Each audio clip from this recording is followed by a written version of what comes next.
el asunto. De esto hablamos con Martín Guerra, analista político, escritor, nos acompaña desde la capital de Perú, Lima, entendiendo toda esta situación de la nación boliviana. Martín, ¿cómo está? Muy buenas noches. Buenas noches, Tatiana. Un gusto poder conversar con ustedes a través de la línea desde aquí, desde el Perú. Muchas gracias. Lo primero que se puede plantear como análisis es que todo esto ocurre bajo un modelo económico en toda América Latina, que es el neoliberalismo, que se ha ido desmantelando en algunos países, pero que en el fondo tiene el mismo sustento de entender los servicios sociales como si fueran mercancía. No es solamente el caso de la salud, es el caso de la educación, de la vivienda. Entonces, que el gobierno del presidente Evo Morales en Bolivia haya querido de alguna manera regular el servicio de salud para no entenderlo como una mercancía, sino como la satisfacción de las necesidades de la salud de la población más vulnerable, frente a los privados que entienden el servicio de salud como si estuvieran ofreciendo una mercancía en la extensión completa de la palabra, es una buena medida. En realidad, los médicos, lo que han hecho los médicos privados y su gremio en Bolivia es, digamos, asustarse frente al artículo 205 que planteaba la inhabilitación de la carrera médica y además prisiones entre 2 a 6 años por operaciones o alguna acción que generara, por ejemplo, heridas o mortandad o negligencia médica referente a los pacientes, ¿no? Eso, en buenas cuentas, ha sido una buena medida el planteamiento del presidente Evo Morales, pero han tenido que entrar a una situación de negociación por la extensión de la huelga. Sin embargo, trasluce definitivamente dos cosas: que todavía la salud pública no puede prescindir de los gremios privados, porque estamos en un escenario de desmantelamiento del neoliberalismo, pero no de un desmantelamiento total. Y además, el segundo escenario, los privados quieren seguir haciendo lo que les da la gana y no necesitan o no aceptan que haya mecanismos o organismos de regulación de sus actividades, lo cual está muy mal, porque incluso en un capitalismo medianamente aceptable para las clases poseedoras de siempre, en otros países, como en Europa, por ejemplo, se aceptan algunos organismos de regulación de las actividades privadas, ¿no? Eso es impresionante, que un gremio tan poderoso como los médicos privados en Bolivia no quieran o no acepten un mecanismo, una herramienta de regulación de su servicio. Sobre el asunto de la negligencia médica, uno se pregunta muchas cosas. Y si hay tanto nivel de oposición, 40 días o incluso más en esta protesta, en esta huelga, ¿qué es lo que entonces hay detrás? Se preguntaría uno, ¿realmente negligencia? Y no quieren asumirla, ¿o cómo entenderlo? Claro, Tatiana. Por ejemplo, ¿no? Hablando para poner un ejemplo de algo que conocemos bien, que es en el Perú, y pasa en América Latina, la situación de la medicina se ha vuelto una mercancía, y además de manera tan perversa que, por ejemplo, ¿no? Cuando las madres gestantes no necesitan una cesárea, se organizan y las cesáreas indiscriminadamente, y causando que los niños vengan al mundo de una manera que no necesariamente era la adecuada, ¿no? Y eso se puede discutir muchísimo. Otro tema es el divorcio entre la medicina preventiva y la medicina curativa. Otro tema es el divorcio entre la medicina con el uso de plantas medicinales, que los médicos formales combaten porque en realidad están mermando su negocio, y eso es gravísimo porque abarataría una serie de costos. Entonces, lo que está detrás es eso, es seguir manejando la salud como un negocio. Por eso el presidente Evo Morales fue muy rotundo al plantearles medidas punitivas.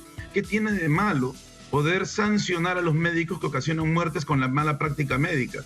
Que sean médicos y hayan estudiado muchísimo no lo coloca por encima de otros estamentos de la sociedad. Y eso es algo que tienen que tener muy en claro. Nadie quita sus beneficios salariales, sus derechos laborales, que puedan reclamar por ello, pero que reclamen porque se les plantee un mecanismo de sanción, de punición por mala práctica de la medicina, es impresionante, ¿no? Está demostrando que estos médicos privados están de alguna manera relacionados pues con la misma derecha tradicional que entiende los servicios de toda clase, no como derechos humanos, sino como mercancía, y que no quieren perder además el manejo del poder de los estancos de los servicios públicos. Sí. Y privados también, obviamente. Y privados, claro, intentan pareciese de alguna manera, aunque por ahora ese artículo queda en suspenso, todo indica que después de distintas acciones, al final de cuentas, producto de la negociación sí ingresaría, es lo que hemos visto a propósito de esta coyuntura. Pero has tocado otro tema y tiene que ver lo político. Hay algo que es pues bastante interesante. El Colegio Nacional de Médicos, que es quien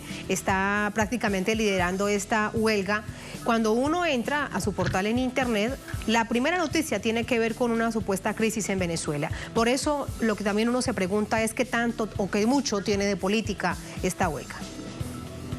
Definitivamente ocurre en todos los países de América Latina. Cada vez que se critica, por ejemplo, el aplazamiento de los programas sociales en Brasil o el cambio de la ley que se ha desarrollado en Argentina, que ha desarrollado el gobierno de Macri, donde a los pensionistas pues los postergan, o aquí en mi país, cuando se ve el tema de la vacancia presidencial suspendida de Pedro Pablo Kuczynski, la liberación de Fujimori, en todo el continente, lo primero que hace la derecha es agitar la crítica al gobierno popular revolucionario bolivariano de Venezuela, ¿no? Es como la cabeza de turco, el San Benito, que se utiliza siempre para desviar la atención popular.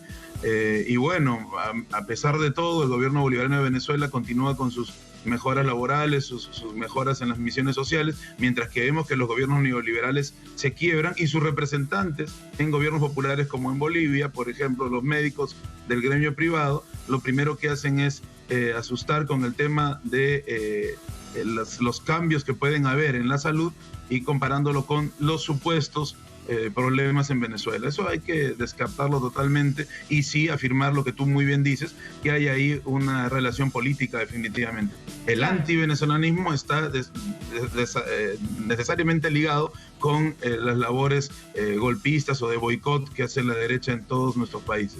Y en un año importante en términos preelectorales para Bolivia, para despedirte, ¿crees que se logrará superar estas dos visiones, estas dos orillas, decíamos en titulares, esas dos caras de la moneda? De un lado, este sector privado que lo que está buscando es seguir viendo a un paciente como cliente, de otro lado, un gobierno que intenta cambiar toda esa visión para que haya medicina preventiva, para que haya más atención a las mujeres, más atención a la infancia y a los adultos mayores que históricamente han sido los más vulnerables producto del abandono estatal. Sí, que por cierto, hasta la ONU reconoce las mejoras de Bolivia durante el gobierno de Evo Morales en materia de salud. Y eso no se le debe a los médicos privados. Nadie niega su rol y su aporte, pero es sobre todo el gobierno el que ha logrado esas mejoras en las zonas vulnerables. Más allá del artículo 205, que se ha retirado en las negociaciones, no se ha retirado por completo. Lo que ha planteado el gobierno de Evo Morales es que se va hacia una ley general de salud, y yo creo que eso, de cumplir, si es necesario que se cumpla, y es una de las promesas de ahora Evo candidato, va a ser buenísimo porque se va a poder regulamentar todo el proceso de salud, y ahí yo creo que no solo el artículo 205 va a ponerse nuevamente en vigencia, sino otros artículos importantes que puedan socializar verdaderamente la labor de la medicina y entregársela al pueblo, que debe ser el que custodie la medicina. Los médicos surgen del pueblo, ¿de dónde vienen?